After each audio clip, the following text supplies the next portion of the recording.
लेखक हरिशंकर परसाई जी कहते हैं, तुम समझौता ही नहीं कर पाए। मुंशी प्रेमचंद जो हैं वो जीवन में समझौता नहीं कर पाए। आगे लेखक कहते हैं, क्या तुम्हारी भी वही कमज़ोरी थी जो होरी को ले डूबी? प्रेमचंद जी कुरीतियों से लड़े। उनके जीवन में भी वही कमज़ोरी थी जो गोदान उपन्यास के नायक होरी के जीवन में थी। होरी को भी वही नेम धर्म वाली कमज़ोरी ले डूबी। होरी को भी उसका नेम धर्म ले डूबा।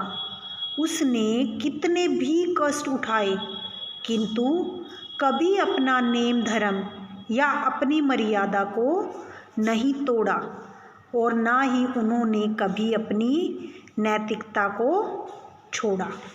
उन्होंने यानी अपनी नैतिकता कभी नहीं छोड़ी। यह नैतिकता मानो उसकी भी जंजीर थी, यानी होरी के लिए बंधन थी। और ऐसे ही प्रेमचंद जी थे, वे जीवन से समझौता नहीं कर पाए। आगे लेखक कहते हैं, मगर तुम जिस तरह मुस्कुरा रहे हो उससे लगता है कि शायद नेम धर्म तुम्हारा बंधन नहीं था, तुम्हारी मुक्ति थी। यह नैतिकता होरी के लिए, जैसा कि लेखक ने बताया, बंधन थी। उसे वह मानसिक रूप से स्वीकार कर चुका था। वह चाहकर भी मर्यादा के बंधन को तोड़ नहीं सकता था।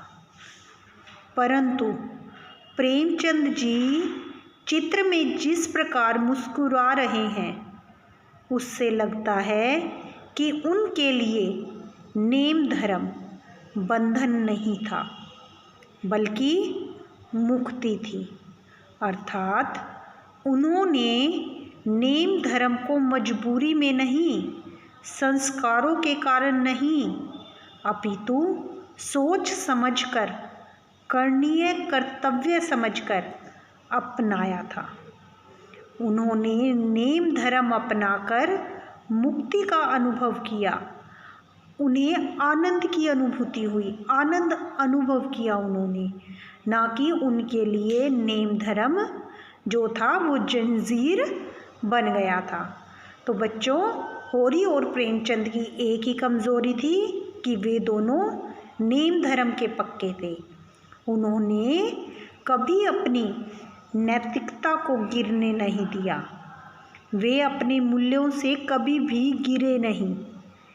अपनी मर्यादाओं की रक्षा के लिए उन्होंने चुपचाप संघर्ष किया, गरीबी झेली। आगे लेखक कह रहे हैं, तुम्हारी यह पाँव की उंगली मुझे संकेत करती सी लगती है, यानी इशारा देती हुई लगती है। जिसे तुम घृणित समझते हो उसकी तरफ हाथ की नहीं बल्कि पाँव की उंगली से इशारा करते हो। यहाँ पर प्रश्न पूछ रहा है। लेखक कहता है कि प्रेमचंद ने समाज में जिसे भी घृणा योग्य समझा, यानी जिसे भी घृणित समझा, उसकी ओर हाथ की नहीं बल्कि पाँव की उंगली से इशारा किया। अर्थात उसे अपनी ठोकरों पर रखा, अपने जूते की नोक पर रखा। अर्थात जिसे भी उन्होंने गलत माना उसके विरुद्ध अपनी रचनाओं में लिख डाला।